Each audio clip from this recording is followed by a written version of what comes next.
സൗദിയിൽ വിദേശികളുടെ ഉടമസ്ഥതയിൽ നിയമസ്ഥാപനങ്ങൾ തുടങ്ങാൻ അനുമതി നൽകും. ഇത് സംബന്ധിച്ച നിയമ ഭേദഗതി പ്രസിദ്ധീകരിച്ചു. മലയാളികൾ ഉൾപ്പെടെയുള്ള വിദേശികൾക്ക് സഹായകരമാക്കുന്നതാണ് നിയമം. വിദേശികളുടെ 100% ഉടമസ്ഥതയിൽ സൗദിയിൽ നിയമസ്ഥാപനങ്ങൾ നടത്താമെന്നതാണ് പുതിയ നിയമ ഭേദഗതിയുടെ പ്രത്യേകത. നിലവിൽ സ്വദേശികളുടെ ഉടമസ്ഥതയിൽ മാത്രമാണ് ഈ മേഖലയിലെ സ്ഥാപനങ്ങൾ നടന്നുവരുന്നത്. വിദേശികൾക്ക് സ്വന്തം പേരിൽ നിയമസ്ഥാപനങ്ങൾ തുടങ്ങാനും നിയമോപദേശം നൽകാനും നിയന്ത്രണങ്ങൾക്ക് വിധേയമായി കോടതികളിൽ വാദിക്കാനും അനുമതി നൽകുന്നതാണ് പുതിയ നിയമം.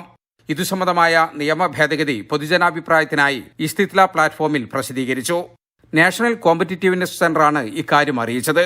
നിയമപരമായ മറ്റു മേഖലകളിൽ പ്രവർത്തിക്കാൻ ലൈസൻസുള്ള വിദേശികളുടെ പേരിലുള്ള സ്ഥാപനങ്ങൾക്കാണ് പുതിയ പ്രൊഫഷണൽ കമ്പനി തുടങ്ങാനുള്ള അനുമതി ലഭിക്കുക. സൗദിയിലെ നിയമമേഖലയെ ആഗോള നിലവാരത്തിലേക്ക് ഉയർത്തുക, സേവനങ്ങൾ കാര്യക്ഷമമാക്കുക തുടങ്ങിയ ലക്ഷ്യങ്ങളോടെയാണ് പുതിയ നീക്കം. നിയമം പ്രാബല്യത്തിൽ വന്നാൽ മലയാളികൾ ഉൾപ്പെടെയുള്ള വിദേശികൾക്ക് ഏറെ അനുഗ്രഹമാകുമെന്നാണ് പ്രതീക്ഷ. തൊഴിലാളികൾക്കും നിക്ഷേപകർക്കുമെല്ലാം ഇതിന്റെ പ്രയോജനം ലഭിക്കും. ജലീൽ കണമംഗലം, 24 ജിദ്ദ.